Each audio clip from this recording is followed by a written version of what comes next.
All right, guys. Well, hope everybody is doing well. Everybody is piling back on in here for day number two. We're going to keep this conversation going, talking about how to win spring and setting you guys' self up for tremendous success as we go into the spring rush. We're actually getting some warmer weather up here in Michigan, 40s and 50s, which, by the way, is warmer for some of you guys down south. We'll take that all day long.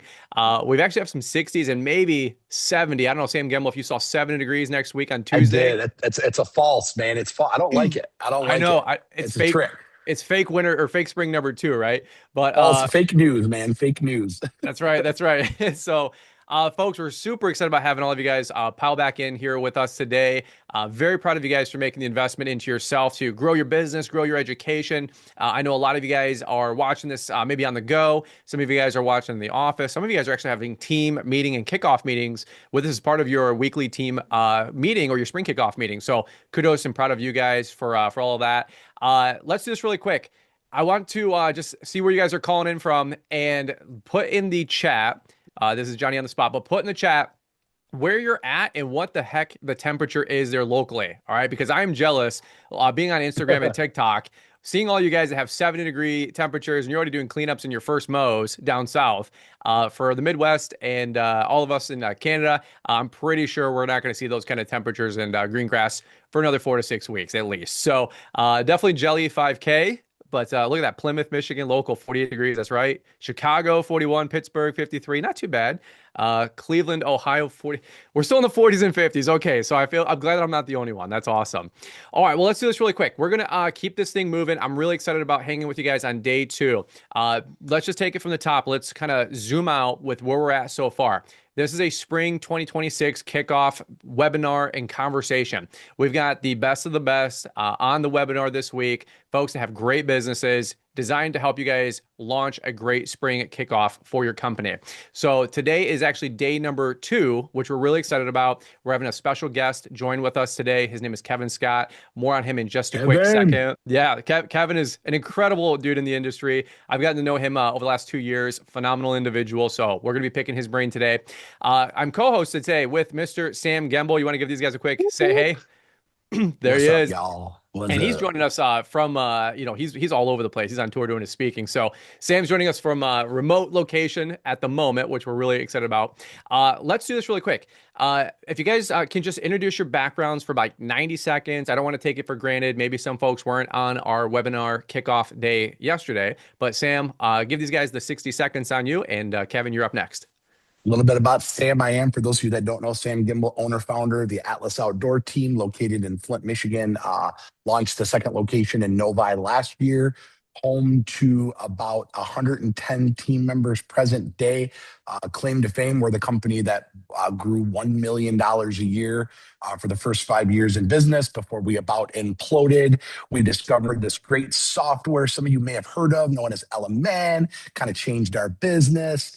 And we are here today to say, dude, I get to be on the other side of webinars. And if there's ever a day that I get imposter syndrome because I feel like I don't deserve to do this, it's when I get to do stuff like this. I'm literally coming from a keynote and I tucked myself in the corner while they're striking the stage so that I could jump on this webinar. And yeah, super excited to get to give back to our incredible landscape industry. I love it. I love it. Well, we're excited about having you on, Sam. Sam goes. If you guys know Sam. So, Sam, whatever you're on, I want some of it. Give me 2 doses. All right. Kevin, there you go. Kevin, welcome to the show, brother. We're really excited about having you on. Honored to have you joining us with the spring kickoff. You've grown a fantastic business there in Canada. So why don't you give these guys a quick minute on your background? Yeah, no, and thanks for having me on, guys. Excited to be here. I actually had to look up before we came on. April 6th, 2016 is when we joined Element. So it's been an incredible 10 years almost. But I am the president of Muskoka Landscapers. We build high-end lakefront residential landscape projects, design build. I'm involved with a few other companies, Vast, the Wealthy Landscapers, a fairly new endeavor for us. But yeah, we love building cool projects and we love Muskoka. I grew up here and there isn't a better place in the world to be on a hot summer day. Amen to that. Amen to that. Well, folks, if you don't know, my background, Brian's Law Maintenance. I'm up here in the greater Michigan area, in the same neck of the woods as Sam Gembel. We've been doing this for almost 20 years, which is crazy to say, and sometimes even hard to believe. And we're really honored to host this event for you guys this week. So let's do some quick housekeeping, and we are going to actually just hit the ground running today. I'm not going to do this whole big intro that we had yesterday. We're going to get right back into meat and potatoes. Number one, the Q&A chat. If you guys have never been on a Zoom webinar or a webinar in general like this, there's two different chats. One's the main chat. Feel free to banter in there. We're all reading those. Sometimes I get distracted reading that, so I lose my train of thought. But we love hearing what you guys are thinking real time. You will see some polls pop up along the way. We want to make this interactive and engaging. I know a lot of you guys are out in the field 8, 10, 12 hours a day, mowing grass, laying pavers. The last thing you want to quote unquote do is be stuck in the office, myself included. So we're going to do the best to keep the blood flowing, keep you guys engaged. I really appreciate that when we have a dynamic speaker. So if you guys have any specific questions, though, we'll try to answer them the best that we can as we go. But if they're heavier hitter questions, we'll queue those up for the last 20 or 30 minutes of today's webinar to answer those questions if they might, need a little bit more time to answer thoroughly. So there's a different Q&A chat that you guys can drop those into. So if you've never been on Zoom, now you know. You will get the recording of this webinar here in the next couple of days as we process it, edit it, get it up onto YouTube and into your email. So be patient with us, but 100%. Like I said earlier, maybe you're on the go. We will get you that recording. Before we cover the agenda for today, I want to just let you guys know, we teased this yesterday for all of you guys that stayed the whole way through. If you're on all 4 sessions this week, you will be entered into a chance to win a $500 gift card towards lunch for your crew and your spring kickoff. So make sure you guys come back all 4 days. We're going to be tracking that on the back end, and we can't wait to find out who that winner is announced on Friday. All right, so let's recap where we've been, and then I'm going to kick it over to Sam and Kevin. Day 1 yesterday was building a crew that actually stays. We talked about onboarding, hiring processes. We talked about the whole fact that if you don't have one by intention, you have one by default, good or bad. And there's a lot of tips and tricks, nuggets and nuance that Sam and Denver were able to share yesterday. We're going to continue to build on that conversation today and talking about turning your crew foremen and crew leaders into force multipliers. And if there's anybody that has enough credibility to talk on this topic, it's Kevin and Sam. But between both of them, if I had to guesstimate, right, which is how I do most of my business pre-LMN, by the way, little plug there, they probably have about 100 plus crews combined with both of their businesses. So think about this. If you're looking to grow your business and you're at 1 crew, 2 crew, 3 crews, and you want to learn from some of the best that have ever done it, strap in, take notes, because these guys have launched 100 plus crews with their businesses combined. So that's my big opener. I hope you guys are ready to strap in. We are ready to rock and roll. Mr. Sam Gembel, I want to kick it over to you, brother. We're going to take it away, and welcome to the jungle. Let's go. What if we just did this like crazy, like monotone the whole time? Hey guys, if you guys are enjoying the webinar series so far, it's going to be good. This is ASMR. This is ASMR. Even if I tried. Okay, what you're going to notice here, that there's a trend here between yesterday and today. Yesterday with Denver, I hope you guys, I got a ton of feedback that I was able to share over with my brother Denver about all they're doing there in Southeast Ohio.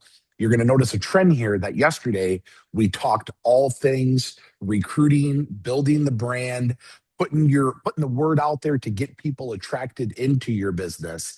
And then, oh, congratulations, you were able to hire somebody, then we get them onboarded, then we get them trained. Well, what we're going to make sure that we do not let you miss here. So let's just pretend that we're in a movie trailer and your business is rocking and rolling. We've successfully, you've created the brand. You've been able to recruit some top talent. You've got them in the door because of all the things that you learned at the 2026 LMN Spring webinar. You've now been able to train, equip, develop to get them out into the real world.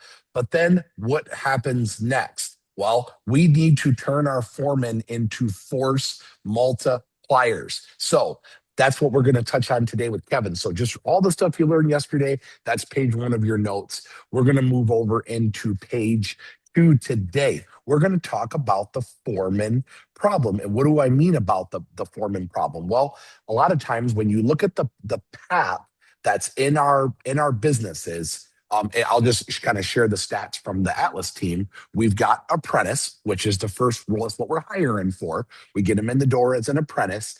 From an apprentice, we move them over into a crew leader role or a foreman role. Well, then from foreman, maybe it's field ops, whatever, depending on what your structure looks like. Then it's maybe a director of ops to a GM, whatever. But for the sake of today, we're just going to talk about the foreman side. And there is incredible power that we miss with our foremen as how they can actually lead and develop in our business. I'm a firm believer that we think that foreman means that we delegate all of our tasks to them to help accomplish said thing, right? Well, what I've learned is that when you delegate task, do you know what you create? I know all my coaching clients on here are going to go, you create followers. Yes, that's correct. When you delegate tasks, you create followers. But when you delegate authority, you create leaders. You create leaders. And that's what we're going to touch on today with Kevin here. So Kevin, I just want to kind of kick things over and talk about, let's skip the whole process of the recruiting. And if you were here yesterday, but when you think about that, the fact that you've got a good person on your team and maybe you don't have your business isn't structured, you would still qualify as what I would refer to as an owner operated business where you don't need maybe an operations manager yet. So we've got to learn to kind of treat foremen and develop them where they're at. So let's walk us through that journey at how things, what does that look like in your business? Yeah, for one, you gave me goosebumps there. That was an exciting intro. I think, when I look back to when we started and I was the one on site every day, our first year in business, we had 4 people. We've been in business 18 years now, but really building those new leaders as your business grows is one of the hardest things to do. I think for many years, we started at '07. So it was 2016 before we got involved with something like LMN, where we really started to get some like alignment and rigidity in how we were doing things and was starting to really help keep us accountable. But prior to that, it was a lot of trial and error. We made a lot of mistakes. We moved people forward too early. We didn't have clarity in where they were heading. We made every mistake you can imagine in the first 5 or 6 years we were in business. And it was more so because the business was growing so quickly. I needed to get out of the foreman role, focus more on sales and systems. And to be completely honest, probably just wasn't the leader that I needed to be at the time. But it's one of the hardest things in business to grow those foremen. Fast forward to, 10, 12 years in, we've built some incredible leaders over the past 8 to 10 years. Many of them are still with us. Many of them have moved on to higher positions in the company. One of them is our ops manager. One of them is our general manager. These are guys that came from the field over many years of doing work and being task orientated. But I think the sky's the limit as a company grows. When you are a foreman, one, you have a lot of power in the customer experience journey. I think you have a lot of power in how you train and mentor others. So I think there's just this dynamic need for strong foremen in our industry, and I feel like we have a really good system to help build them now. We didn't originally, but I think we built them well. Let's go back, Kev. Let's take us back to the early days of the business. Take us back to, you're speaking to the person on the call here, on the webinar that's got, maybe they've got 3 crews, 2 to 3 crews, or maybe they're shooting to get their 2 or 3 crews, the structure in place for 2026. What were some of the early, obviously at first we're throwing every single thing we can at our crews, get the work done, go home. But let's hopefully we've skipped past that. What were some of the first delegatory responsibilities that you put on your crews? Because maybe you couldn't afford to have an ops manager, right? It's easy to think about where the business is at now, but let's go back to, the early days. If you were talking to your younger self, not that you're old at all, you're just young. You're younger talking to your It's younger okay, you can say version.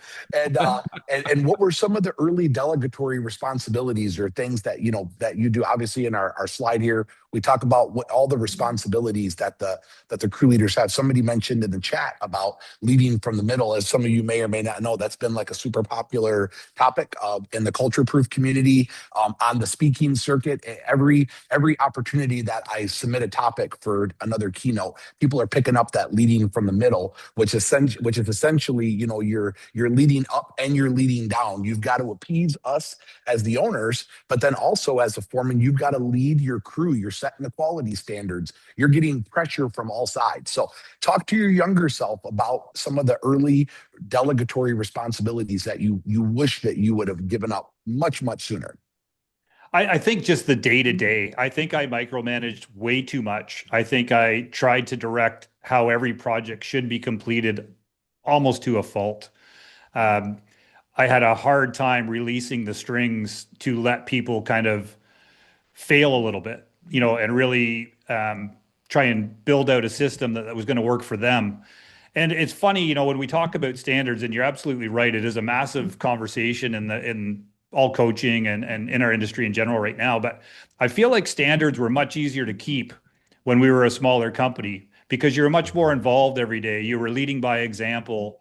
As you grow, that becomes more and more difficult to maintain because you're just not there as much and you're not seeing all the missed opportunities or missteps that happen when standards, start to slide a little bit. But I know for a fact that when we were at that size, one, it was overwhelming to try and do, the ops, sales, accounting, all the positions that you have as a young entrepreneur, and still manage a team and manage other foremen. But one of the things I wish I would have done, knowing what I know now, is tried to come up with a better system that just helped to create more accountability and more clarity for the guys as we moved forward. We didn't have a service or a software like Element at the time. A lot of what we were doing was on paper, handed in sheets into a file in the shop. The one thing I did enjoy about it was we had that morning huddle. We always did those. There was lots of conversations at the end of the day, whether it was over phone or via text. But those communication opportunities are the things I think that are hardest to teach. Often we have people in our team that are decent at install work. It's more creating that leader who can really help eliminate waste and control break times and lunch times and travel routes and really follow a plan. So I think when I look back, I think that was probably the most difficult thing to release was just not micromanaging and giving them something that they understood and it made it clear for what their role was and what they had to complete. Love that. I like to say clarity is kindness. And a Mm. lot of times, we wonder, like, one of the most popular questions, that is circulating throughout the industry and throughout the landscape community is, how do we create a good culture? And for far too long, I always thought that culture was like, oh, you got to have all these fun events and feed your team and buy them swag and all those things are super important. But actually, it really just comes down to clarity. And when you think about clarity in our businesses, like, hey, this is what a successful day looks like. And with that said, okay, here's a successful day. If it's not going well, we hold them accountable to why. What are we doing wrong? What should we have done differently? But then when things are going well, that's what we praise. That's what we bonus. That's what we promote based under. And literally, when you obviously pair that with in a fun work environment, that's how you create a good culture, within your business. You praise the good and you hold accountable and course correct the bad. And so I love in our slide here where we talked about, clarity beats motivation. So talk to us about what do the scorecards, what does the clarity look like for your business as far as like the clear role definition, giving them the authority to lead, the support that they need from management, and then obviously the goals. Give us like a 2-minute kind of summary of what that looks like. Yeah, first off, I'd say like I'm a big believer that good people with good systems don't need motivation. It's a saying You I can, heard. okay, we got to pause right there. That better be a note on every one of your guys's a sticky note or put it on your wall. Repeat that one more time, Kev. Good people with good systems don't need motivation. Good To people be with good honest, systems don't need it's not motivation. my quote. I heard it at Doesn't an matter. event 3 or 4 months ago, and it's really stuck with me, and I've used it a lot since. But I think that's kind of the basis of the whole thing. It's like when you start to build out systems that create that clarity, whether that's a career ladder, whether that's the work that needs to be executed, whether it's how the crew rollout goes and what person is doing which task, it just makes it so much easier.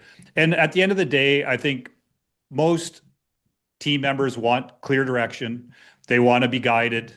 They need you still need to have a support system as well. But when it comes to communicating expectations, we lean a lot into estimated versus actual. We look at that for our monitoring. We're looking at it almost daily. The guys can look at it any time to see where they're at on any given task. We are just building out a maintenance division right now, so it's going to look a little different than what we use for construction. But between that, revenue per hour is a big one for us. We have a target that we share with the guys on a weekly basis to see where we're at. But yeah, I think just having that system, whether that's via SOPs, standards, employee handbook. There's so many ways to share that information. And today's age, there's mountains of ways to share the information and make it very easy for them to pull, ask questions of it, get some confidence in the answers they're getting from the information that's provided. I think when you can do that, when you can share all the information, the mission and vision, how the pension plan works, the best way to install a 12-foot pine tree, like all those things are really simplified. And when they have that information at their fingertips, the sky's the limit. Again, good systems, good people, makes it clear. Love it. Love That it. makes perfect sense. Well, we threw a poll up there. I think we skipped on ahead a second early, but you guys saw the poll up there for a hot minute. I was trying to participate in this because I love engaging with you guys and doing the exact same thing, seeing where my business is at. I think communicating expectations is probably one of the biggest thing that most of us probably can improve the most, and hopefully take a little bit of the chaos out of the business, right? And to reiterate a line that we had talked about yesterday, guys, as we go through this, don't feel like you have to have it all figured out. All right. Don't feel like everybody has it all figured out. I'll give you a little inside baseball. Probably about 1 out of 20 companies actually do a fantastic job at most of the stuff that we've talked about so far. I think that's being generous, Brian. I think you're I actually, I agree. I think you're I, being generous. I'm sincere. Like you're right. Like honestly, the companies that get to 10 million plus have dialed in a lot of this, but most of the guys 0 to 7, 8, 9 million, they're still figuring a lot of this out. So that being said, that's not an indictment or a slate. It's an opportunity where you're like, well, how do I become the biggest business in town? And how do I get the best people? And how do I keep the best clients? And like, this is the roadmap. These are those little secrets in the business that can help you as you implement them into your business, have that competitive advantage. I just wanted to reiterate where we're at so far with what Kevin and Sam have shared so far. First things first, you have to have clarity in what you're offering these folks. Another one is a roadmap. And the third one is clarity and accountability, right? So just to reiterate, if you guys are deciding to build your foreman training or your roadmap for your company, a lot of this should start putting pen to paper. And again, we said on yesterday's webinar, if you don't have this all done just yet, talk about an incredible opportunity going into the spring rush. Just write all this down chicken scratch for the next 90 days. What worked, what didn't work, what you would change, a perfect business or hiring process looks like what, and just write all this down, and you can come back to all this here, in June, July, August. All right. So right now, again, just keep taking notes and recognize the fact pattern that Denver shared yesterday, Kevin's sharing about today, and then, of course, with Mr. Cromley tomorrow. So to answer the poll really quick, communication and expectations, throw them in the chat, by the way, where you guys are at on some of these different conversations. I saw a couple great questions talking about a growth mindset versus a fixed mindset. I want to take that question really quick, Sam and Kevin. I think that's a really practical one. When you're on that hiring process and onboarding or maybe even promotion process, can you guys give me your best 60 seconds on what a fixed mindset is versus a growth mindset? Maybe Sam, you can handle that. And then Kevin, is there anything specifically that you're looking for as you look to promote somebody from maybe a crew or a right hand into a foreman or crew lead position? So Sam, what's that Yeah, sound? it, What's it that mean was to you? We're actually only a couple years in. You talked about, building a $10 million plus organization, which I don't like anything to be based off of revenue, but it kind of sets the scale, I guess. But we're only a couple years in to really focusing on hiring growth minded people. And for us, that starts right in the interview process to just, be hang with my boy Kevin. It starts right in our interview process where we're literally asking growth minded questions where we want people to say, hey, what do I need to do? Because we would never hire a foreman right out of the gate. So we want people to know when they're coming in, the first way to know if somebody's going to be motivated is if they're asking questions like, how do I get into a crew leader position? So just a simple, go on chat and ask, hey, what are 10 great growth minded questions for a landscape uh, you know, uh, apprentice. Or if you want, email me. I'll happily share all of our stuff with you that are just questions that to ask to see if the person you're hiring has a growth mindset or if they have a fixed mindset. And here's the thing that I don't want you guys to miss: you need both. Because I'll tell you right now, if you guys follow Mark Bradley's story, going back to the early days of TBG, Mark will tell you that they were so focused on hiring growth minded individuals that they were running out of fixed minded individuals, and they didn't have enough apprentices or crew members, or everybody was gunning for the crew leader spot. What a problem to have. But they were so focused on building that out that they were hiring everybody wanted more, which was great. They built an unbelievable business. But you do need both. The thing is, I always go back to the 80-20 rule, and 80% of your people you want to have a growth mindset, 20% are fixed. So Kevin, I'd love your response on that. Yeah, I think you're absolutely right there, Sam. And I think the benefit you have when you have people that are trying to move forward in your company is you kind of know already if they have a growth mindset or not. And the fixed mindset are incredible team members as well, depending on the task they like to perform. As long as they're moving along and not holding anybody else back, there's often opportunity for them as well. Because not everybody wants to progress, not everybody wants to be an ops manager. So I think role specific mindsets can be a little bit different. The thing we have, we basically built out a system that is like a really clear roadmap on what they need to do, how long they need to do it for, who they're accountable, how the next phase starts. We have an apprenticeship program, and we have a 2-year apprenticeship program in Ontario as well that we have a lot of people going through on the team. But yeah, I think it's really just about defining this is what you do to get here. This is where you go from there. This is how the pay scale works.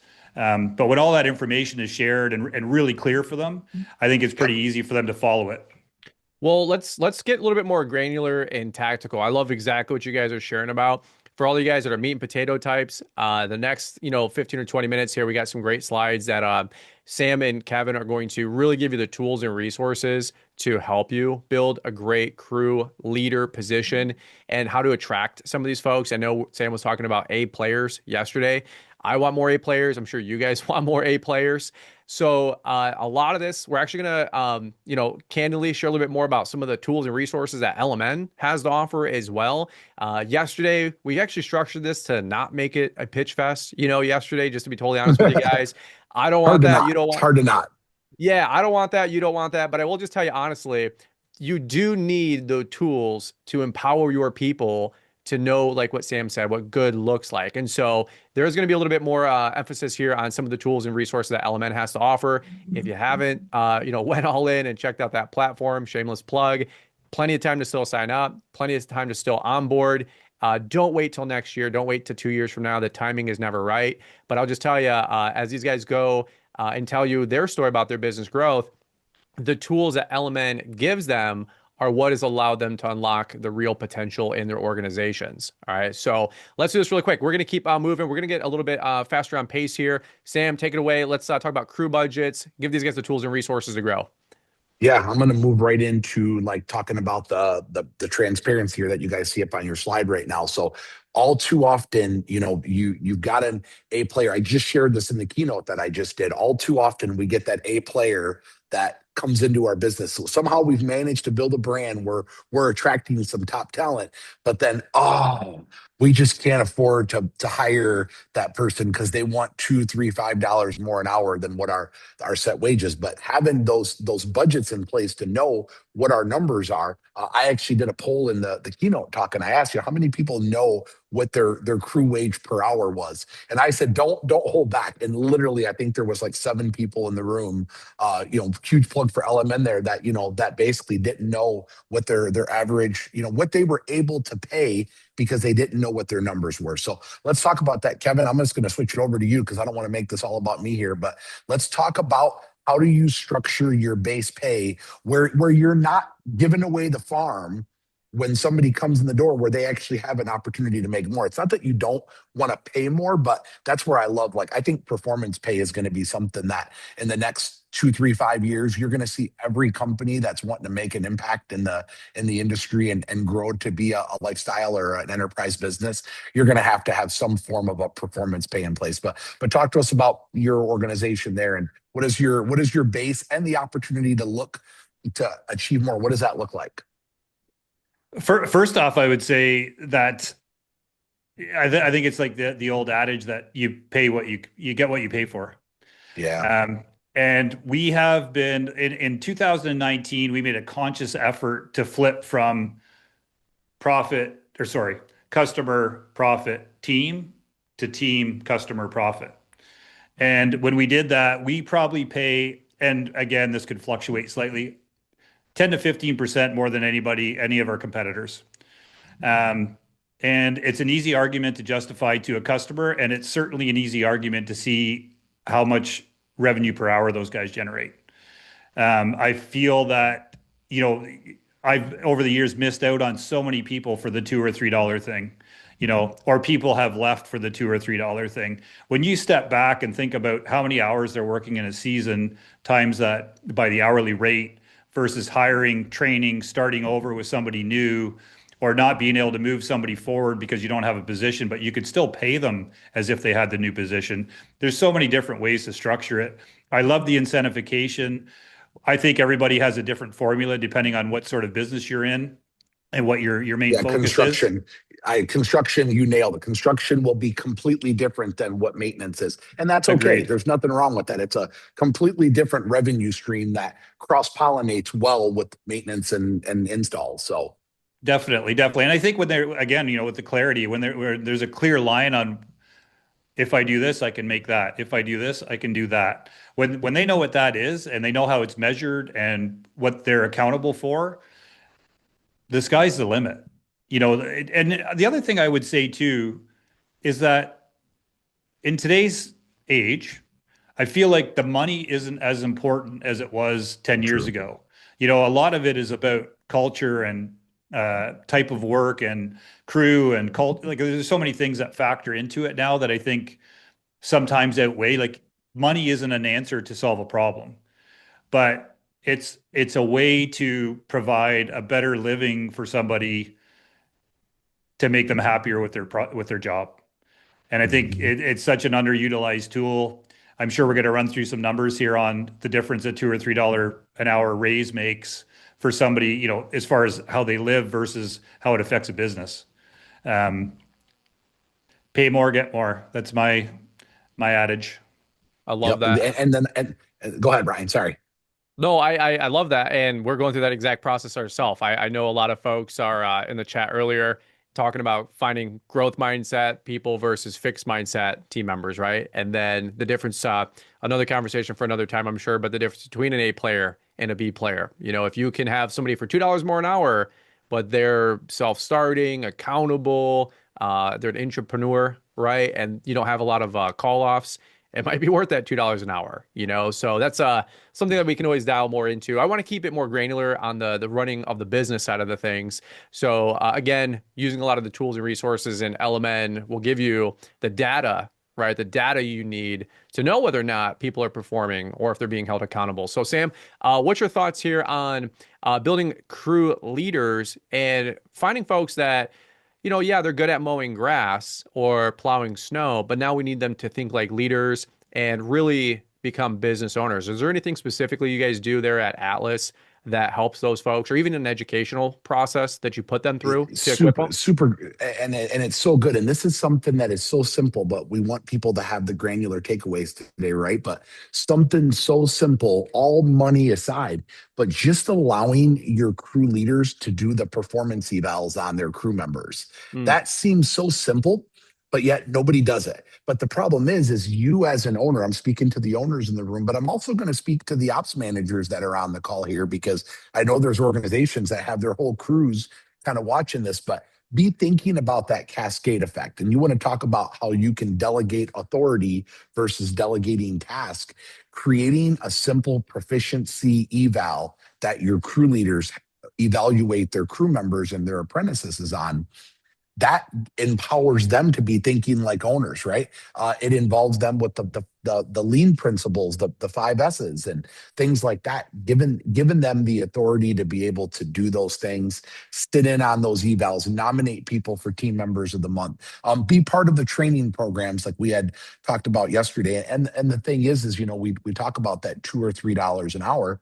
That's the great thing about when you know your numbers when you don't have clarity in what a successful day looks like or the number side of it. The problem is we make our decisions based off of emotion. mm. And so when I go back to the early days of Atlas and we were running 2, 3, 5, 7, 10 crews, we had crews that the guys were coming back at the end of the day and they were like, oh, I can't get my list done.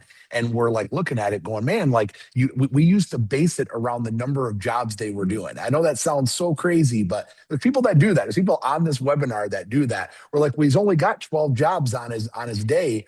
But because we didn't know what our numbers looked like, we didn't have the proper budgets at what their dollars per man hours were. We would add another crew based off of emotion, not because we had the clarity of the numbers to be able to showcase that. So, for us at Atlas, that's something that is like the easiest way to empower your crew leaders to think and act like owners is let them be involved in the proficiency process. And I'll give one more before Kevin. I'd love to hear what you're doing, but the other one is letting them be the project managers. If we're shifting it over to the install side, I think all too often we underutilize our foremen as being the people that should be managing the projects that they're working on. So that those two empowerments of ownership, I think, are like low hanging fruit that everybody can start going into the spring season this year. Yeah, let's look at like and imagine this. Let's zoom out a little bit. I want to give people the lay of the land. If you're just getting started and it's just you out there, that conversation is going to look different than you and 10 guys. And it's going to look different again from you to 10 guys to 25 guys. And different revenues might not be the best litmus for company growth or structure, like Sam talked about. But my company 2 years ago, I'll be honest with you guys, our metric of what good looks like was get the lawns cut by Friday. Amen. That's Plow it. the snow here by here to there within 24 hours. And Yep. Kevin's chuckling. I'm gonna tee this up for Kevin and watch him dunk on us. But that conversation again, I'm 3 years into LMN, and now we have the data, and I'm starting to build a team and coaches and friends and peers and conferences to understand what this data means to structure a better business. And now this year, the conversation isn't going to be, hey, let's get the lawns cut by Friday. It's going to be, let's get the lawns cut by Friday and this number of hours at this amount of production with this amount of margin or whatever, right? And it's an elevated conversation. So again, I know a lot of you guys are already mastering this. Some of you guys are in the process of this. Some of you guys have never heard of this before. And that's okay too. We're all on this journey together. Everybody here is really transparent. We're all friends. But Kevin, how has that conversation evolved as you guys have continued to grow from just yourself, you and a band of merry men, you and a band of 25 guys, you and a band of 100? Anything stick out, from LMN, data, numbers, finances, anything that you could give these guys as that big takeaway to start learning about? Well, I can say for a fact that LMN was when we started becoming much more profitable. We Mm. for our first 7, 8 years in business, we were making money, but we weren't really being able to dive into how we were making money. We didn't really have like the resources to have that really good information. And to be honest, I probably wasn't looking for it at the time. But once we got LMN rolling, and we didn't use it to its full capacity for a long time. Yeah. But once we understood the estimated versus actual, we knew how to track it. We worked against it. We factored in the revenue per hour. I always loved that we could estimate a job based on production rates and just make a quick change to profit based on right fit or, you know, new contact, or we're trying to break into a new contract or something like that. It just made it so easy. But that trackability is really what sets good foremen apart. When they have a goal and they can see it at the end of the day, the end of the week, what the expectations are, how they're planning on getting there, how it's been estimated. I mean, again, just gets back to the whole good systems. Like if you have all that information, you don't need a lot of motivation, especially if there's an incentive at the end of it. And it's a measurable thing that you know every week. Hey, whether you're maintenance or construction, when there's that incentive factor in there and you know how to measure it and find the information, you feel good about it all the time. And some weeks may be different. Some weeks don't go as good as you hope. Not all projects are winners. Um, but again, I think that clarity, again, we keep using the word clarity a lot, but that clarity really creates so much impact when your foremen know what they're doing. And let's face it, they're the ones that have the most interaction with our customers. They're there, whether it's a construction project or a maintenance project, they're there all the time. So I really believe that they're the difference. You can have an amazing sales process, amazing estimating process, but if you don't have a great person doing the execution, you don't have this like amazing customer at the end, that talks about how great you were and all the things you did and just wants to hire you. And every party they're at talks about the amazing foreman that was on their site. When you have that, when you have those people, sky's the limit. I love that. I love that. Folks, I'll tell you honestly, like data-driven decisions are what are going to unlock these next levels for your business. And I can't be more sincere. I don't have enough time in the world to convince, right, anybody to get over the finish line to adopt something like LMN or Greenius. But I would just tell you, somebody is in the thick of it, like hardcore as we're growing our business. We're adding another crew this year, maybe 2 crews. We are making so many more data-driven decisions from the information we're receiving from our LMN account and our bookkeeper with Cycle CPA.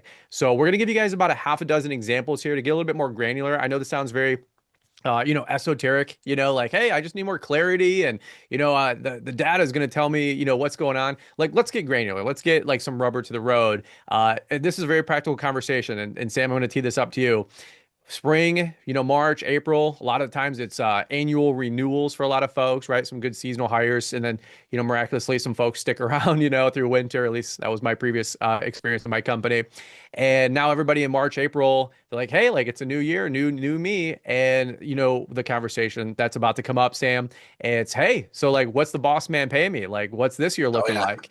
And so I wanted you to, Sam, if you don't mind, and Kevin as well, talk about how you used to do these reviews and pay raises and bonus raises, and now what you guys do, good, bad, or ugly. Let's be super honest, because back in the day, hey man, you're right. You've been here for another 12 months, warming a chair. Of course, you deserve $2 more an hour. And then all of a sudden, your labor ratio is maybe completely out of whack, and your profit suffering. So, Sam, the next couple slides are a little bit more heavy, but let's talk maybe some more ideas to give these guys the tools for some of the conversations they're about to have over the next 6 weeks.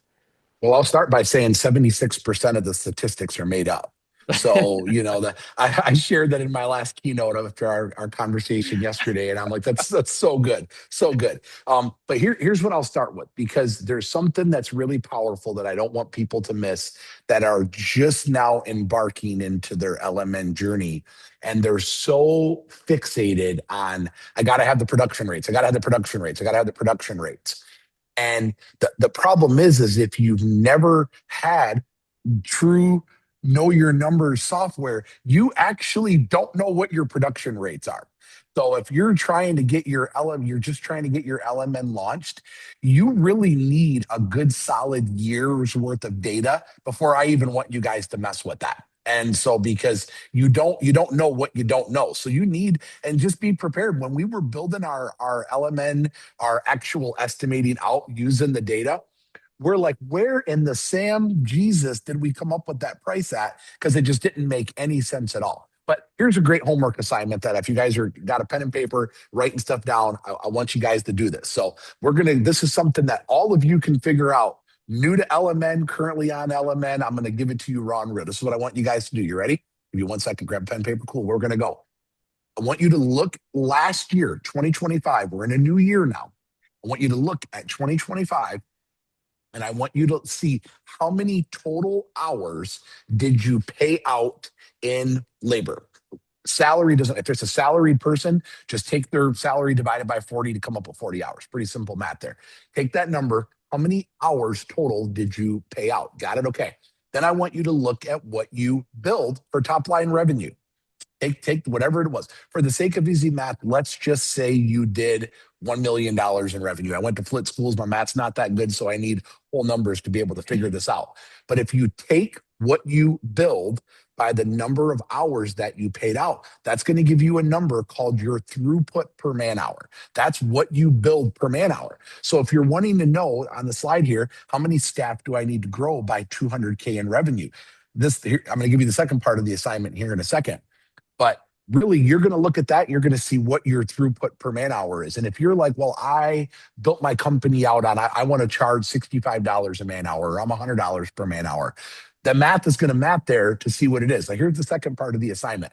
I want you to take how many trucks you have in your fleet. So let's just say I've got 5 trucks in my fleet, and each truck is a crew cab or a double cab. So I know I can hold 3 to 4 bodies in each one of the trucks. Okay, got it? So let's say you have 5 trucks with the capacity to put 3 people in each one of those trucks. So easy math, that's 15 people is what your production capacity is. Well, if you take the map at what you did per man hour, right? Got it. You take the number of truck seats that you've got available for capacity. And if you go, holy crap, I only build $40 a man hour based off of what my math just said, but I've got enough truck seats here to be able to do X based off of what my production goal is. That right there should tell you how many staff do I need to grow my revenue by 200K, because you might not need to add any more people. Your problem strictly might be an efficiency or a pricing thing. And it's really, really important to know what it is. Are we super inefficient? Do we not have enough trucks on the road to recover the overhead that we need to recover? And I know that that's deep and that's a lot that I just threw at you. But the problem is when you don't know your numbers. I did this assignment with the person who's on this call right now. I know he's watching. And when we did the math on it, you know what he shorted his company on? By the way, they did 1.2 million-ish in revenue last year. When we did the math at what his production capacity is ready to go, they should have did 1.8 million. So that means he left $600,000 on the table. Was that because jobs were underpriced? Was that because the crews were not properly trained? Whatever that looks like. So it's really, really important to know that if you're what you need to increase, it might not be more people. It might not be more trucks. And to get vulnerable and transparent, because we are all friends here on this webinar, like, I used to think that more trucks meant success. More people meant success. Every year when I do my team photo that I post every May, June, July, and people are like, dang, Sam, your company's huge. But I'm like, yeah, I'm broke.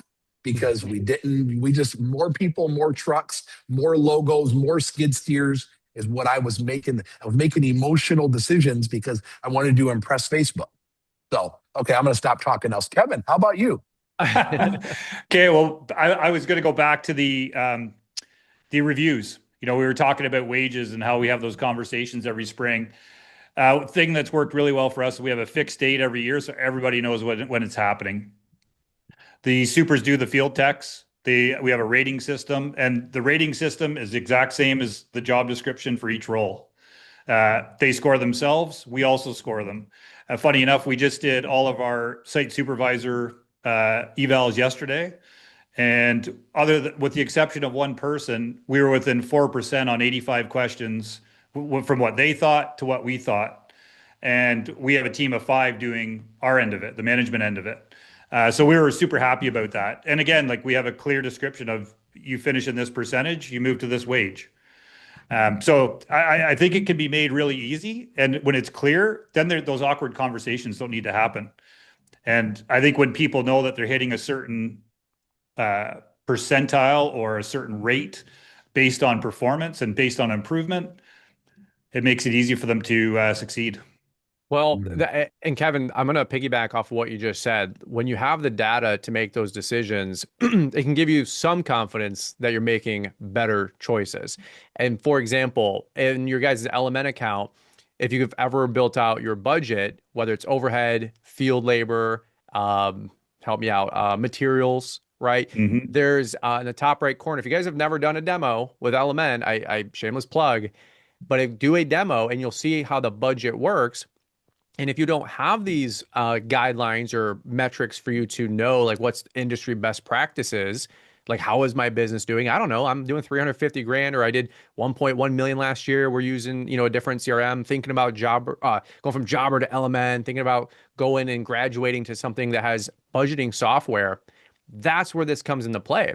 Because in the top right corner, and forgive me if I mess this up, but it's like red, black, and maybe green, or maybe even a yellow. And look, I'm a dude, so I like color coordination. Okay, like it keeps it simple. As Sam knows, we do snow removal, red, no cop, no stop. Just kidding. But red, yellows, and greens, like I like colors. I can stick with that. So when I'm doing my field labor ratios and I'm at 22% based on my sales budget, sounds like we might need to hire. If I'm at 28%, sounds like it might be a little expensive on my labor. And either we need to sell, or as I borrowed a line from Sam, we might need to break up a happy home. So Yep. same thing with your material costs. Same thing with, help me out. Maybe you're some of your company overhead. Maybe you're a skid steer too heavy. Maybe you're a truck too heavy. LMN literally, I promise you, dummy proof will help you out with this until you're doing 3, 4, 5 million and you have a bookkeeper and a CFO and somebody that can maybe help you out with this, or the controller, or maybe some ops managers that can pay attention to this stuff. But in the beginning, Yep. you can use some of these industry averages and actually be pretty dangerous. I'll tell you candidly, our business the other year before had a true net of about 7%. Our second full year using LMN went from 7% net to 15 and a half while having 15% company growth. So as you guys know, growth sucks cash. So those are two solid metrics for a pretty decent business. And I'm really proud about that. I could not tip my hat on that and share that candidly with you guys that same time a year ago. So if I can do it, I promise you, you can do it. Let's keep this conversation going. I don't want to rack all your guys' brains, at 3 o'clock almost here on a Wednesday afternoon. But let's do another quick poll. Let's keep the blood flowing. So shake it out if you guys are at a team meeting. Everybody stand up, shake it out a little bit. But let's talk about knowing your magic numbers. We got a quick poll here. You guys can read it off, and we'll take a quick second to check all this out. I really hope you guys are enjoying the conversation. And again, big shout out and plug. Thank you to the LMN Grantham team for making this whole thing available for free. I hope you guys are treating, like we talked about yesterday, this whole conversation a crumb like a feast. All right, so another quick minute here on the poll, knowing your magic numbers. And again, everybody's at a different journey on this conversation about knowing their numbers. Sam just had a great article go out last week where they were actually acquired, by a larger firm.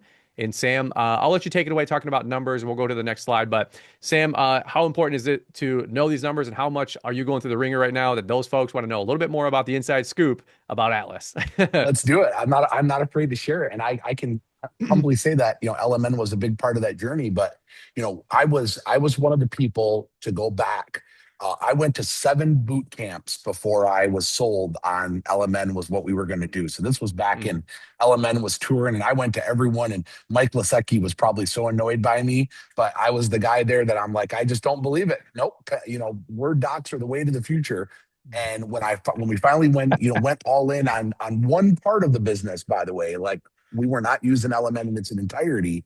We were split between 4 different softwares, between payroll, maintenance, snow, and construction. And when we finally were like, okay, drank the Kool-Aid, we're going to go all in on a software. We happen to choose this great software called LMN. And what we learned when we took our maintenance budgets, our snow budgets, our landscape budgets, and we put it all together, what we realized and where the whole breakup of Happy Home came from was that we realized that we were, over $1 million short on either A, we needed to break up a happy home and cut some people, or we're like, in order to support the infrastructure that our company needed to be able to carry on and produce the cash that we needed to survive. Like we were week to week, man, like so many people on this call. We make payroll, send out invoices, do it again. Make payroll, send out invoices, do it again. And and that gets exhausting after a while. Like it's like I call it the treadmill stage of business. And so when we finally went all in and I was able to have that meeting and say, guys, like if we want to keep doing what we're doing, I know you guys all want to make more, produce more, be part of more financially. It's not all about the money, but money is a tool to provide the life that we want. Everybody was all in at saying, no, we want to hit the sales goal. We don't want to reduce our people here. We don't want to break up the happy home. And so we're all in, budget built. I go LMN, help me be part of the journey. And we hit our goal. We produced this unbelievable EBITDA. And I'm like, oh my goodness, our business is about to just be a game changer in the industry. And oh, I got the offer. We sold. Like I didn't expect it. We weren't out, we weren't out to market, but we had the conversations, as me and my wife did, that said, hey, if the right partner ever had came along, we would entertain it. And it literally happened. I mean, obviously there's more that goes to it than just the money, but it's not about top line. It's not about number of employees, not about your facility. It's all about your EBITDA. And the only way that you're truly going to know what that means is by having proper metrics. And literally, I'm here to tell you guys today that's like, it's another chapter in the journey. I get to share our story, and that'll be next year's webinar as we talk about, how can you apply that data and transfer that into putting your company out to market if that is your goal and you do want to be acquired someday. So anyway, I love it. We'll unpack that in another episode someday. So very, very important conversation, guys. And again, let me answer this poll here, and we'll keep this conversation going. We got about another 4 or 5 meaty slides, and then we're going to talk a little bit more about leadership, and hopefully wrap up by this portion by 3:10 and take your questions for about 20 minutes. A lot of great questions coming in. Thank you guys so much for loading up the Q&A chat. I see them. Great questions coming in. I want to leave as much time as we can for the chat, so we're going to try to power through the next 10 minutes. One thing I just want to reiterate is if you're coming from a technician, you're in the field, and you're just great at the craft, you do have to have this maturation process if you want to grow and scale, that you need to start being and thinking like a business owner. And business owners don't guess. They need data. And again, I said it on yesterday's webinar, local church I plug into, no shame, no same. It's okay if you don't know today, but nobody here gets a pass. I'm going to be a little bit tough guy. Nobody gets a pass. Don't come to me the same time next year and saying, well, I didn't know better. And we talked to you about Element or Greenius and trying to get that data, at least 1 year of data under your belt. Then you can start refining. Let's get you 85% of the way there, and we'll work on that final 2, 3, 4% year over year over year over year. All right. So let's go to the poll. Knowing your magic number, what's the currently using crew field budgets and labor ratios in your business? Admittedly, this was not me the same time last year. This year is our first year. We're going to be looking at all these numbers on a week-to-week and month-to-month basis. But I can tell in here, a lot of folks are doing exactly what we're talking about. This is all stuff that we're all going to start mastering this year. So really proud of you guys there. Thanks for answering that poll. All right, we've got some good number slides, but we're going to power through these. Again, these are some where get a coach, a guide, a mentor, somebody in the industry that knows and has a great business, and they can help you guys make more sense of some of these. Well, we're going to just kind of skip through these as we go. But Kevin, I wanted to have you actually take it away with these next couple of slides, if that's okay, because I know you've got a great perspective on a little bit of all the above. So first things first, and again, we can just dance on these, but setting fair wages using the budget, how much revenue should a person produce? Go ahead, brother. Yeah, again, I think a lot of this is dependent on what sort of business you're in. Whether you're full on maintenance, design build, subcontracting, there's a lot of different variables. But yeah, when you start comparing wages to, field labor ratio, production goals, these are just such great tools to know what you need to hit that goal. That then relays to the team on what sort of hours they need to hit, what sort of production rates they need to have to hit that goal, to conquer those new and improved wages. Yeah, these ones are great too. I mean, I looked through these earlier. I love the fact that we're looking at ways to try and increase wages for people and the results that are possible to come from increased wages. A field supervisor wage at 60, a couple of crew personnel at 45. You know, again, these numbers, like these type of people can produce great results with really good systems. Um, I think if we could go to the next slide and maybe just touch on yeah, Ratio. the ratio here. I mean, I think it's obvious what the difference can be, right? When you start going from, um, you know, I'd say a 25% ratio to a 28 or a 30%, or down. Um, those differences could be dramatic on the end result. And I think often we don't put a lot of thought into it. I know when I was young in business, I thought because I was paying somebody $22 an hour and I was charging 45, I was making money. But by the Yep. time you have remittances and trucks and insurance and breakdowns and accidents and shop heat and often you don't know the numbers. Like, so when you don't know what you don't know, that's the worst spot to be in. This one I love. When you talk about increasing a foreman's rate by 20,000, it can make a dramatic difference in the crew cost, but it makes an even more dramatic difference in what they can produce. And now we're only talking about a small percentage of an increase, but we're making another 80 grand off of paying somebody 20. And these are like simple math things. When you know your rates and your production rates, and you know the difference between a $60,000 foreman and an $80,000 foreman, who wouldn't take the bet on spending 20 to make 60? Right? There's Mhm. no reason you would never do that. Um, Crew budget. Yeah, I think all of these, when you start talking about the year starts and the field pre-work, season end, like all these things that are outlined in here are the things that we all need to do to create that information for our team to really be successful. Um, the leadership meetings, the strategic review, the staff review, performance review, like without this, I mean, this is actually just a great workflow sheet or SOP that could be easily built on to teach people how to do things properly.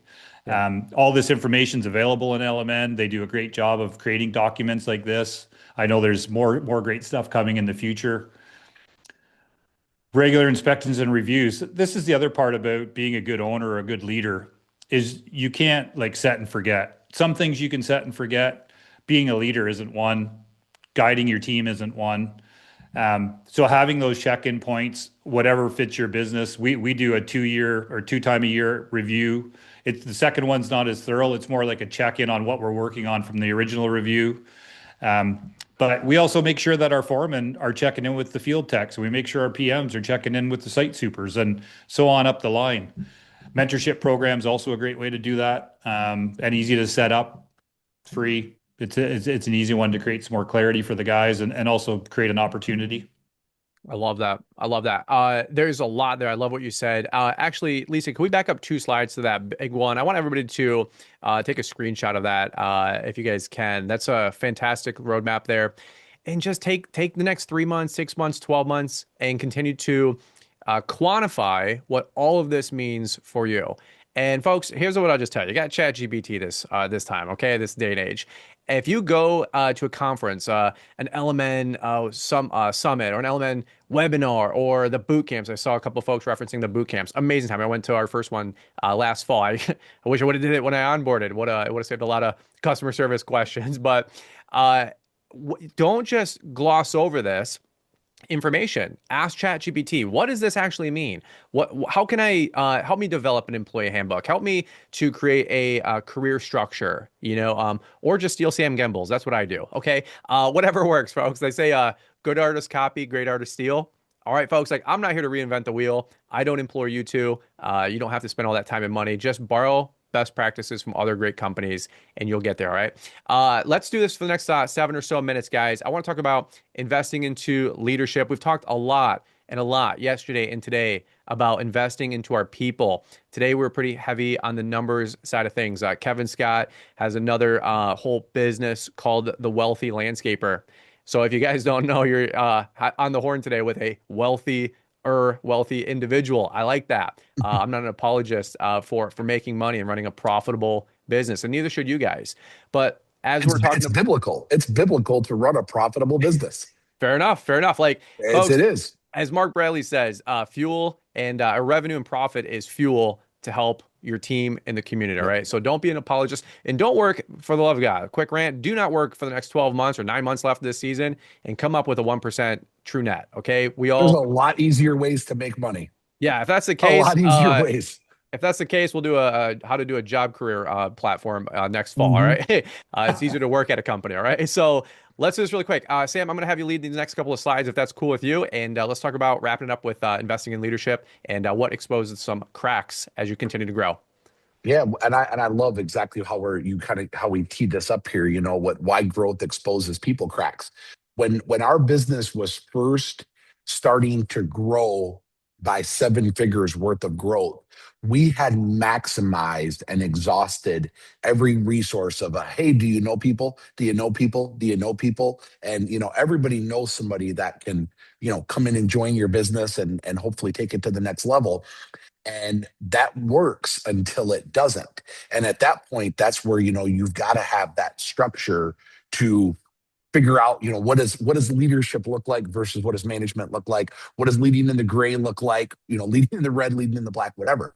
But one of the things that I don't want to people to miss there is what it's so hard to like not it's so hard to not talk about where we're at today in business. And so I want to make sure that I'm going back and talking to the person that maybe your goal for this year is just to get off the truck. So like that's I want the message to relate with everybody in their own way, shape, or form is a leader. The difference is what level of leadership your value to the world or your value to your organization can be found in what level of problems that you're able to solve. So if you take a crew leader and this is a struggle point for business owners, because a lot of times the reason that we start our landscape businesses is it's literally passion driven, and we're like, I can do something I love to do and I can make money doing it.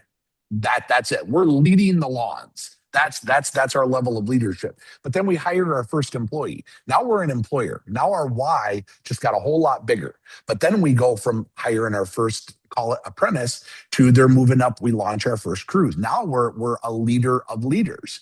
Well, then we go from there and our business continues to grow. And now we need to put our first operations manager in place. Now we're a leader of leaders that's leading leaders. And it gets harder and harder when you go from a foreman level to an ops manager to a director to what level of problems you're able to solve it. And I'm telling you, I wish, spoiler alert for a book, but we're here to help each other get better. I wish I would have read the E-Myth way, way, way earlier on in my business journey, because and I don't apologize that I didn't, or I don't regret that I didn't, because I think it hit me different because I had been Sarah in the pie shop. For those of you that know the book, I had been Sarah in the pie shop for so long that I'm like, oh, why did I not, read that before? But to just play off of the slide here, the informal communication break. So now we get what I call the crystal ball of leadership, is that we just assume that we hire people and we pay them that they're going to do a good job.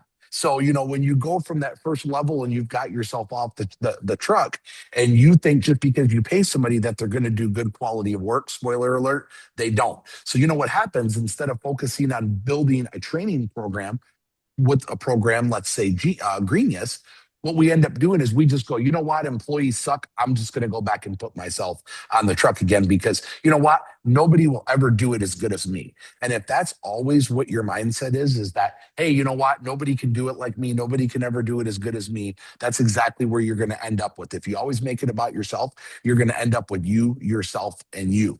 But I will tell you, over time, like I mentioned this yesterday, when when we told them that we had 70, 80 employees, they're like, man, screw that. I don't want your problem. Stay small, keep it all. Like, I couldn't imagine having to go back and wearing every single hat earlier on. But in order to develop leaders in our businesses, don't miss this, y'all. We have to develop ourselves first.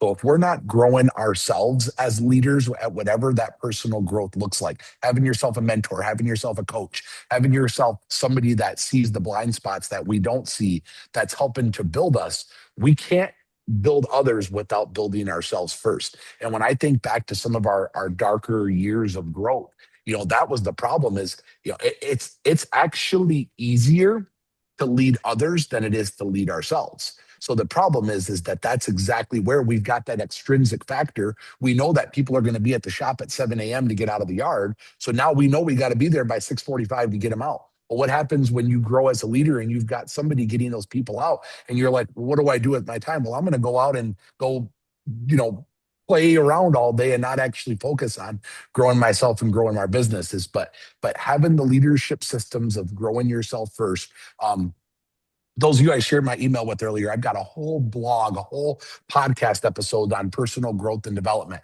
I'll happily share some of those metrics of what a successful day looks like as a leader. But that's the problem, is that if we're not building leaders to take the load off of ourselves in the business, then we're always going to be the one that's going to have to be out there firefighting. And people ask me all the time, Sam, like, what's the biggest nugget you can give in scaling your business, and what did that look like? And I always used to say, know your numbers, super important, right? Know your avatar clients, super important, super important. All great things, training, all that. But when I go back to the things that I screwed up, it was putting people in leadership roles that really never should have been there to begin with. And the second thing I'll spin off of that with was it was keeping them there, thinking that over time they would just magically get better as leaders. But the slide calls it right out. Take a photo, take a screenshot. Skill does not equal leadership. Been there, done it. Got the battle scars from that. And so we have to know, and when we're thinking about empowering that true second in command in our businesses, if you can't name somebody within 10 to 15 seconds of what that person looks like or who they are, they don't work for you. Don't try to make something out of somebody that should not be there. If they don't come to you and you don't know who that guy, who that girl is, they don't work for you. Keep hiring, get back out there. And yeah, leadership training, expectations reset. We could talk about it forever, but I know we don't have time to keep doing that. So, No, this is great. Kevin, I know you're a resident expert. Any of those topics that you wanted to piggyback off really quick before we just got steamroll over you on that one? Yeah, no, all good. No, you know what, on those topics, but one thing I did want to throw out, guys, was that for the people watching, especially smaller companies, one of the best things you can do is build out your workflow. Like, build out what happens with an initial call, what happens next to the estimate, what's the timeline, who does it got to go to, who's on the email, all the way to warranty. I know in our company, it's like 140 steps, and likely you're the person that's doing them all right now. But as you grow, you can add people to start changing names on your workflow. It also helps generate your SOPs. It's more just a tidbit that if I was in that position now, I didn't have the support around me, I would start with something like that. And that would be like my measuring tool. And that would be the thing that also keeps me in check. And it's easy to add people to the list. I love that. I love that. It's a process, right? At the end of the day. And for some of you guys that are out there, we'll do the next slide even. We'll talk about, it's one of those things where don't feel perhaps at this point in this conversation, we've been talking about leadership for an hour and 15 minutes, right? You might feel super inadequate. Sometimes I would be on a webinar like this and feel super encouraged, but at the end of it, sometimes even discouraged, because I'm like, man, I've got so much to do and so much to learn and so much to master. Folks, I just want to maybe take some pressure off you. Please just remember and remind yourself you're doing a great job, and it's a skill. Nobody's going to hire their best first right hand, wing guy or wing girl, and likely that person's going to be with you for 30 years, and it's all hunky dory. You will make bad hires. You will make bad promotions. People are going to quit. They're going to get mad at you. Like, it's okay. It's just life. It's just business. In fact, that's what's going to make it fun. That's what's going to give it color. All right. That's what's going to give us the color in our hair or lack thereof. Okay. So don't feel like you have to have it all figured out. Man, leadership's and process and skills. And this Kevin guy, he's super smart and rich. Like, I don't have all this figured out just yet. Like Kevin or Sam. For sure you don't. These guys are at a different season of their business. They should have some of this figured out by now. They've been doing it for 10, 20 years, right? And if you're just into year 4, year 5, year 6, you're hitting 800 grand, 1 million, $2 million in revenue. This is that time to start documenting these processes and develop that skill set. All right. So don't beat yourself up if you're not a finished product just yet. All right. But One thing, you do have to take something from this and take action. yes. Otherwise, you will burn out. If you've been doing, don't just get on these webinars and not take action from the stuff that you're learning, because otherwise you're going to be you'll be here next year going, yep, I tried that for the month of March. It didn't work. Here I am again. That's right. That's right. Yeah.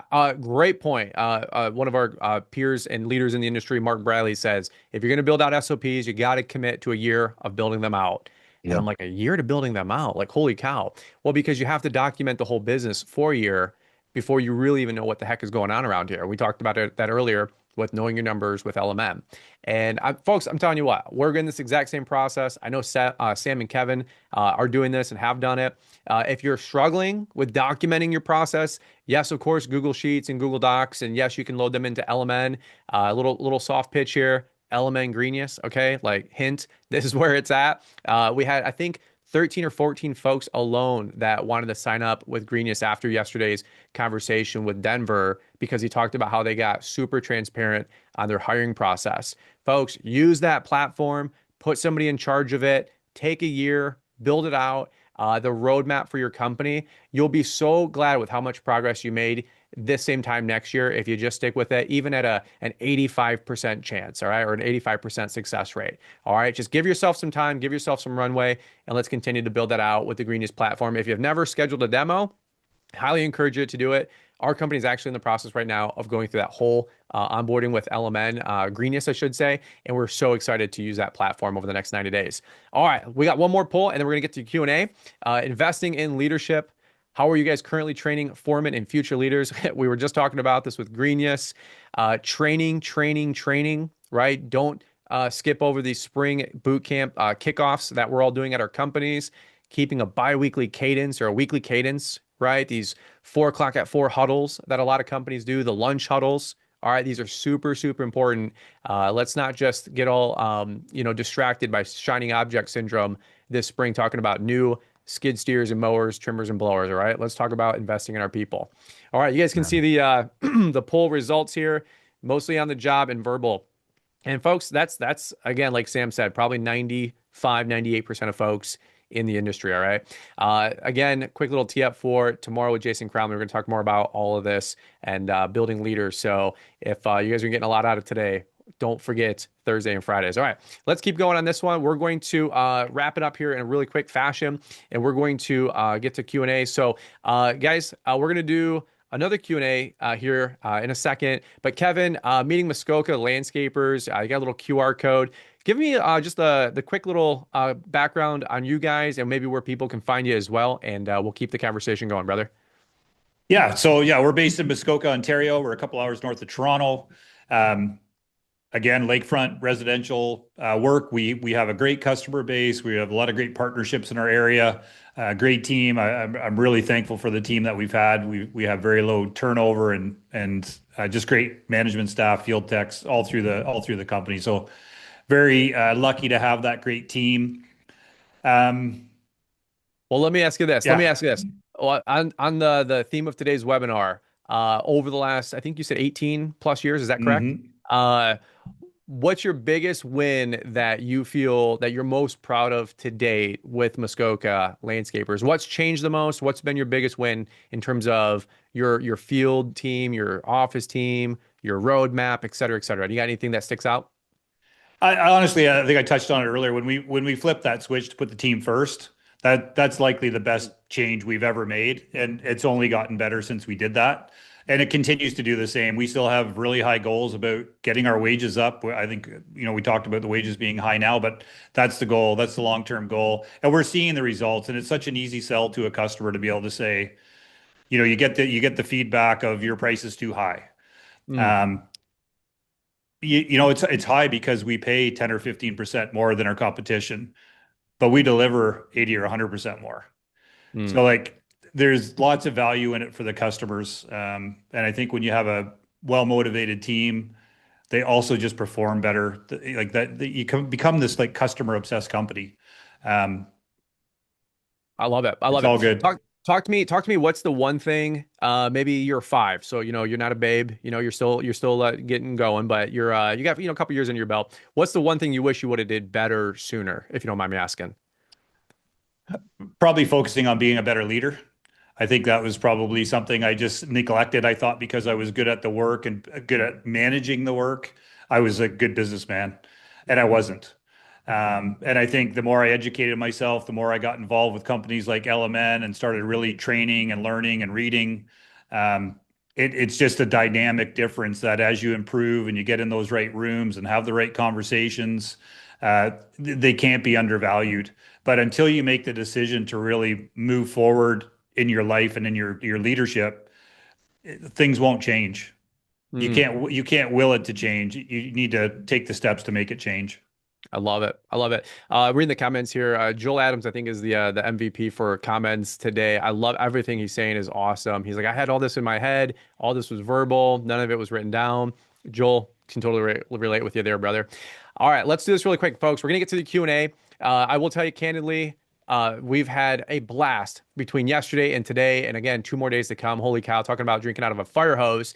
But that being said, if you guys want to do a demo with Element Ingredients, folks, I'm not really like a beat around the bush kind of guy. When my coach or mentors tell me, hey, you need to do this, I don't hem and haw. I don't negotiate, really. I just say, okay, sure, sounds good. You have my best interest in mind. So I'm going to do what you suggest or promote to me. Hey, you need to get on LMN. Hey, you need to get on Greenius.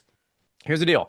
If Sam is running a $10+ million company and Kevin says they're running a $10+ million company and they've used LMN to get as far as where they are today, I'm thinking to myself, well, success leaves clues. I'm probably going to do a demo with LMN and see if that's something that's going to make sense for my business. All right. Again, I know a lot of you guys are in the process of what I call graduating from some of the simple software, free software, maybe a different software. Folks, the 1,000-pound gorilla in the industry that's going deep with the green industry exclusively, folks. And you've seen the improvements on the platform just in the last 18 months with the partnership with Single Ops and now Granum.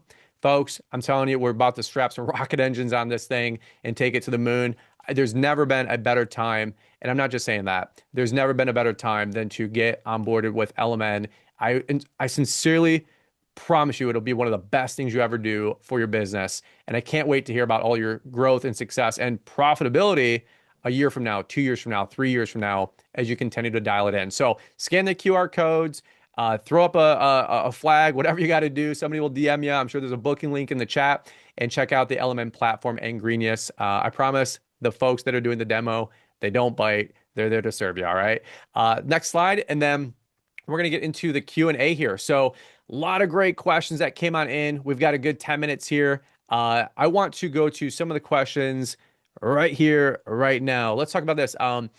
This is from Omar. Based on what Mr. Gembel said yesterday about hiring someone who has experience and that you might have to untrain wrong ideas, when you get a prospect that claims to have X number of years or experience, how do you train them, Sam? And also, how do you shake some bad habits out of them? And what if, by the way, Sam, I'm going to add the pay one. Well, I'm coming over from the other company. I want 28 bucks an hour. Like I Yeah. can't get hired in for any less. Sam, I'm going to have you start with that one, and then we'll kick it over to Kevin. Great question, Omar. Yep, that's an awesome question. So let's first and foremost say this changes as your scale in your business changes. So if you're an owner operator and I mean like owner operator and you're like less 3 to 5 employees or less, the thing is that you do not have time to be the one doing the training. I'm just going to be honest. Like there's no way for you to be the person out there to take somebody that's a greenhorn and train them from start to finish. And this is just the sad truth about employees is those tend to be there's something powerful about layers. We talked about this yesterday with empowering foremen to be the ones doing the training, doing that initial, we call it a buddy system at our business. So a foreman, each department has multiple buddies that, hey, tomorrow we got a new guy named Brian that's onboarding.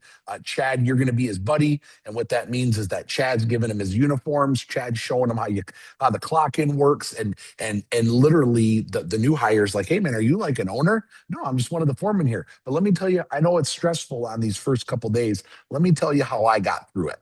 There's something powerful about that peer-to-peer interaction.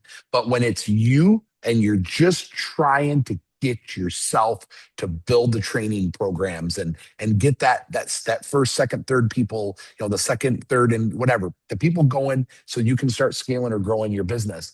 You're gonna have to probably turn a blind eye a little bit on some quality things. And I hate to put it like that, but I'm just going to speak the truth to you because the whole goal is you got to get somebody out there that is producing revenue as quickly as possible. We're not in the manufacturing business. Okay. We're in the service business. So the thing is, and I love sharing this story. When I was first getting off the lawnmower, okay, first trying to work myself off that position very early in business.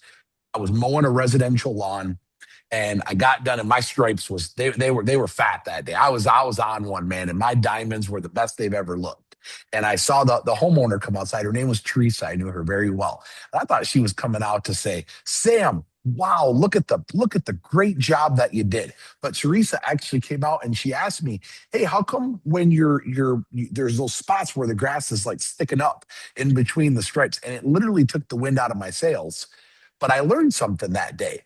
The stuff that we do that we think that homeowners like all love. Yeah, some of them sure do love the stripes, this and this and that. But really, they're just happy that the job is getting done. So don't think right out of the gate that you've got to you just can't. You don't have the scale or the manpower to be able to put the training programs in place. So your first hire, your first two hires, just so you can go, all right, now I can start building out a training program. You're going to have to hire some people with some experience. Even as far as the pay structure goes, if you don't have that budget built out in LMN, until you got to pay what you got to pay to get people in the door. There's industry standard. Go on Glassdoor, yeah, all Indeed that. or whatever. Just see what the standard wages for your market, where you're at, and pay a buck or two more than what the industry is, because you got to start somewhere. And none of this can happen until you're off the truck. So untraining bad habits, things like that, you're going to learn what that looks like. But a lot of times, a lot of that stuff is just what's in our psyche. And we think, that, oh, well, nobody will ever do it as good as me. But I will tell you, write this down if you're taking notes. 80% of something done by somebody else is 110% awesome. Where do you come up with these lines, Sam? I don't know. There's a great book, Buy Back Your Time by Dan Martell. There it is. There it Martell. is. There it is. Yes. Hey, there's 3 things of public speaking, folks. Here's a free one you didn't ask for. Your first time you hear something, I heard a guy say. Second time, somebody once said. Third time, as I've always said.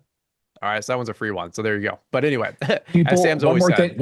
One more thing I'll add to it. People make up what I refer to as planks in the scaffolding. Okay. So this is what I want you guys to understand. As your business evolves, think of your business like a skyscraper. And hopefully every year you're adding another level to it, right? You're continue to go up and up. The guy you hire today, he might be level 1 of the scaffolding, and he's going to get you from here to here. That doesn't mean he's going to get you from there to there, right? And that was a hard lesson. Brian asked the question to Kevin earlier, what broke before you realize you needed to make a change? For me, it was my very, very first hire. By default, I made him my very first operations manager because he was my first hire.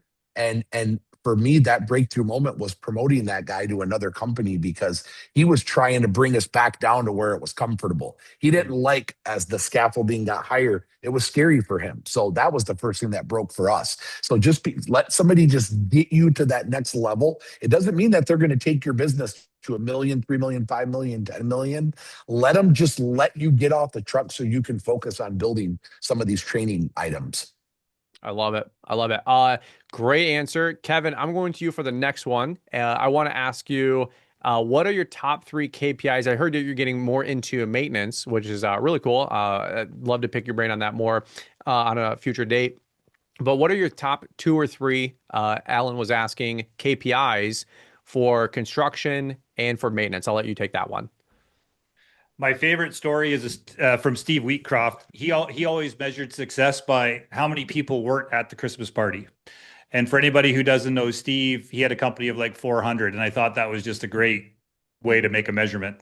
But for us, it's all about estimated versus actual revenue per hour, and then team retention. When those things are high, we know we're doing well, Mm, and they're the Love it. easiest to track. So good. fantastic. Actual versus man hours as well. Some of the low hanging fruit that Kevin and Sam alluded to, all in your LMN account. That's something we're getting more granular on as we speak. Kevin, selfish question for you. Folks are asking about the wealthy landscaper. What the heck is that, and how much does that cost? And plug that really quick. Folks want to know. It's pretty simple. We have a community with 250 members in it, school community. It's free. Uh, I try and get in there a couple times a week, but there's lots of great conversation in there. I love the fact that people who are getting started out can ask questions of people that are running 10 or 15 million dollar businesses. So it's more of a community conversation creator. We run some polls in there, stuff like that. And then I do some coaching as well. I've got a team that helps with setup and information collection and some blind surveys and that type of stuff. But yeah, I run a couple of different programs. One's a 1 year intensive, which is more of a company rebuild, and then we do some more traditional stuff as well, where it's an hour a week, with some different metrics that we track against. But yeah, it's we've been doing it for about a year now, a year and a bit, and really enjoying it. Yeah, that's awesome. And I see your folks everywhere. So nothing but great things to say there. Let's keep going. We'll answer one or two more, and then, folks, we're going to respect your calendar and your time, and we're going to wrap this thing up here just a hot, quick second. Scott Johnson, I will answer your question on a future podcast on the Fullerton Unfiltered podcast because that is a great topic, and I want to go into more of that later. But today, we're going to stick with Sam and Kevin as our resident experts. Last question. Let's do this really quick, Bruce. Or Sam and Kevin, we're going to hear Bruce's question. Would you short answers here, hopefully, and we'll land the plane on time. Sam, would you rather hire? This is such a great question. Would you rather hire based on character or experience? It's all about character. You can't train character. You can train the skill. So we're in the development business. It's all about the character every time. Very short answer. I can short answer that one. Same. Yeah, yeah. Kevin, last quick question. You're paying more than your competitors. How do you know what your competitors are paying? Great question. I mean, through conversation, we're kind of in a small community. I know a few of them well. I also know that my team members know them, or people on their teams. So again, small community. So I think it's pretty easy to collect that information if you have the right conversations. I love that. I love that. There's a story. A guy came to the Marriott organization and he was asking him, how do you get all these folks to be so happy and so smiley? And he goes, oh, we don't teach them to be happy and smiley. We find happy and smiley people and then we teach them how to book hotel rooms. Right. So there's a lot that you can take from that sentence, folks. So let's hit the fast forward button. We're going to wrap this thing up. Guys, this is the second day. We have day 3 and day 4 still to go. Believe it or not. You're like, oh my God, I got some homework to do. There's a lot of stuff to master. No doubt about it. I'll tell you what, it's like drinking out of a fire hose. You've heard that referenced a couple of times. That's why we're giving you the recording. That's why we're giving you the replay. And that's why we're going to have you guys come back tomorrow to learn even more. I believe our guest is Mr. Jason Cromley. If you haven't seen Jason's shop, selfish plug here, Brian's Law Maintenance YouTube channel. We've got a shop tour. You can get the 20-minute sneak peek. And by the way, that'll give you some context about who this Jason guy is. One of the best shop tours I've ever done. Brian's Law Maintenance YouTube, Hidden Creek, comes right on up. I think it had like 50 to 75,000 views. Class act individual. The guy is incredible. He's going to be talking about accountability, leadership layers, and training as infrastructure. They've got an amazing organization of very skilled and talented design build people, as well as their maintenance team. All right. So make sure you guys come back tomorrow for that. And let's really show up and show out for Mr. Cromley. That being said, guys, book your demo with LMN and Greenius. They will top off your tank. So if you guys have a 35-gallon dually diesel, Just kidding. Yesterday I set up you can fill up your shop tank, but if you got that 35-gallon Hippo truck or Isuzu or F600, they didn't say what tank. All right, LMN, big company. Let's go. All right. So just kidding. I'm sure I'm going to get an email about that, but they will fill up your tank. All right, guys, that's what we got for you. Guys, if you can do me a big solid, can you just spam the comments really quick? Show up for me. Say thank you, thank you, thank you to Kevin and Sam for spending all this time and energy, thought process, wisdom, leadership. I mean, folks, they're just pouring it out here today. So thank you, thank you, thank you in the comments. And that's where we're going to land the plane today. Thank you guys so much for watching. Thank you guys so much for being part of this. We love you. We appreciate you. And we will look forward to catching up with you guys. Same time, same place tomorrow on day 3. Thanks, guys.